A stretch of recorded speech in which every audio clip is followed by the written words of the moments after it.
Por cierto, ¿qué hay detrás de todo esto? Porque la gente puede decir, sí plagió, no plagió, dependiendo del medio en el que se informe. Pero cuando dice el presidente hoy en la mañanera que el Poder Judicial está secuestrado, ojo, uno entendería lo relevante de lo que va a ocurrir hoy en la Suprema Corte de Justicia de la Nación. Está secuestrado el Poder Judicial, dice el presidente hoy. Vamos a ver y escuchar. Que por cierto, aquí está la jefa de gobierno y de manera respetuosa le pido que no se deje la investigación sobre lo sucedido. Renovaciones que se dan al iniciar 2023. Y hablando de los pendientes que hay, uno de los pendientes y retos que siempre se han tenido es la seguridad y la justicia. En este caso, la impartición de justicia. Aquí se han expuesto los vicios que se mantienen todavía en el Poder Judicial. Precisamente el día de hoy, la Suprema Corte va a renovar su presidencia y, por lo tanto, la presidencia del Tribunal Federal. Preguntarle, presidente, ¿cómo ve que será esta elección? ¿Cómo ve que será la votación? Si considera o está viendo que van a influir las presiones externas, sobre todo por la ministra Yasmín Esquivel, y si nos pudiera compartir en su experiencia cómo ha visto el trabajo de cada uno de los 5 candidatos que aspira a ser el presidente de la Suprema Corte. Hay 2 mujeres, las ministras Yasmín Esquivel y Norma Piña. También está el ministro Javier Lainez, Alberto Pérez Dayán y Alfredo Gutiérrez. Si nos pudiera compartir un poco en su experiencia cómo ve los 5 perfiles que aspiran a estar al frente de la Suprema Corte y cómo ve la votación que tendrá que ser el día de hoy. Bueno, hablábamos de una transformación que se inicia, hablábamos de sentar las bases, pero una transformación es un proceso, es como una transformación permanente. Nosotros avanzamos. También hace un momento mencionaba que el porfiriato significó 34 años de dominio, pero el neoliberalismo o neoporfirismo se llevó 36 años. Imagínense, se metió hasta lo más profundo, hasta la médula. Pero también vuelvo a la importancia de nuestras culturas. No pudo con el México profundo. No pudo el neoliberalismo. Por eso estamos aquí.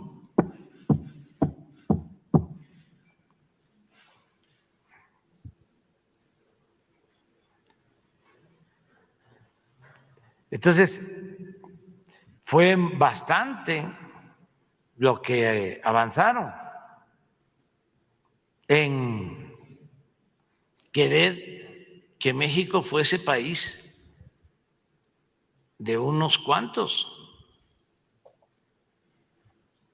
36 años con lo mismo. Entonces, tomaron las instituciones, era una república aparente,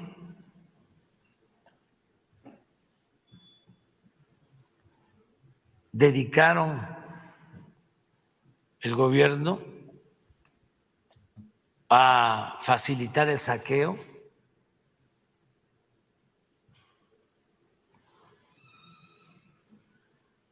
impulsaron mucho un estilo de vida en donde vale el que tiene, un estilo de vida materialista, individualista, egoísta. Se fomentó desde luego el racismo, el clasismo. Y se secuestraron a las instituciones. Yo podría decir, con todo respeto y también hay honrosas excepciones, que el Poder Judicial está secuestrado. Como estaba secuestrado el Poder Ejecutivo. Qué fuerte declaración del presidente Andrés Manuel López Obrador, pero pues si uno se avienta un clavado, así como te lo aventaste hace unos días aquí en Sin Censura, mi querido Ricardo Sevilla, a escarbarle a la historia de Gutiérrez Ortiz Mena, ministro que también está buscando la presidencia de la Suprema Corte de Justicia de la Nación, entendería uno cómo estos intereses neoliberales tienen secuestrado, pues dice el presidente, una parte del Poder Judicial. Bueno, hoy el presidente precisamente habla de cómo Ortiz Mena le apostó a los grandes contribuyentes cuando estuvo en el SAT, pero solo como ejemplo, mi querido Ricardo, para cerrar con este tema y nada más proponerte un comentario sobre algo más, ¿cómo ves? Así es, querido Vicente. Bueno, hay que hablar un poquito sobre Alfredo Gutiérrez Ortiz Mena, pero antes, sobre este México profundo del que habla el primer mandatario, es importante decir que estos personajes no solamente no los han recorrido, sino ni siquiera los pueden pronunciar. El presidente López Obrador ha ido un 50 de veces a la Costa Chica de Guerrero, ha visitado Coajinicuilapa y estos personajes no pueden pronunciar Coajinicuilapa, Coaji, no lo conocen, no han ido nunca y nosotros hemos estado ahí en Coaji, conocemos a la gente nos conoce porque hemos estado reportando ahí de a pie. ¿Cuántas veces ha ido el presidente López Obrador? Un 50 de veces. ¿Cuántas veces ha recorrido San Francisco Jicaltongo aquí en la Ciudad de México? Un 50 de veces. ¿Cuántas veces ha ido a San Juan Chamula allá en Chiapas? También un 50 de veces. La gente lo conoce, la gente lo acompaña porque lo sabe cercano. Se sabía perfectamente que la Cuarta Transformación no iba a ser un cambio terso, pero no esperábamos que estos personajes iban a estar tan aferrados al poder, que no era solamente poder político, ahora ya lo sabemos, era poder económico. Ahora, amigo del poder económico ha sido precisamente Alfredo Gutiérrez Ortiz Mena, quien, como usted sabe, es el candidato de los conservadores, ya no se puede ocultar, es decir, el candidato de los empresarios y de los intelectuales de derecha, que presenta un proyecto muy distinto al que presenta Yasmín Esquivel, que se llama Líneas Generales para el Fortalecimiento del Poder Judicial de la Federación. El fortalecimiento del Poder Judicial de la Federación, ¿a qué le suena? Al fortalecimiento del INE,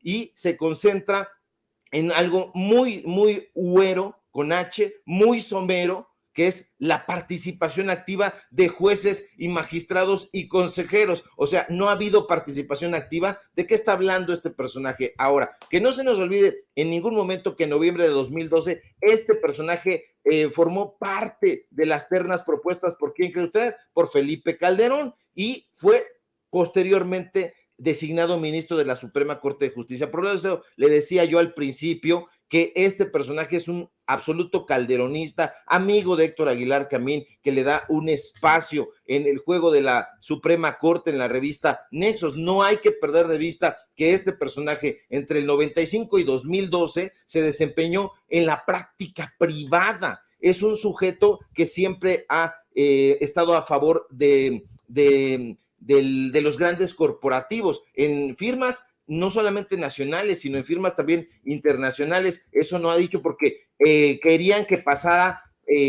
pecho tierra, con bajo perfil. No lo lograron porque nosotros hicimos esta chamba, lo que hoy desespera precisamente al presidente López Obrador, porque alguien por ahí, uno de los pasguatos de siempre, lanza la pregunta, ¿y quién es? ¿Y quién es? Devélenos, presidente López Obrador, a lo que el primer mandatario le responde, investiguen ustedes, ya francamente molesto, porque yo no sé qué hacen estos personajes. Este sujeto, el ministro conservador, el ministro neoliberal, fue subordinado de Francisco Gil Díaz en el sexenio de Vicente Fox, fue subordinado de Agustín Carstens, fue subordinado de Ernesto Cordero y de Mid en el gobierno calderonista. Fue el que condonó casi 400 millones de pesos a los grandes contribuyentes. específicamente y con datos duros, 392,498 millones de pesos. Entonces, eso es lo que no debemos de perder de vista. Y por cierto, este sujeto actualmente es magistrado en la Suprema Corte de Justicia, pero se da tiempo de formar parte del Consejo Directivo de la Fundación UNAM, que es otro tema al que le tenemos echado el ojo, y este 2023 le vamos a dar a conocer a usted qué es la Fundación UNAM, pero ya será en otro momento, querido Vicente, y aquí a la espera del otro comentario que quieres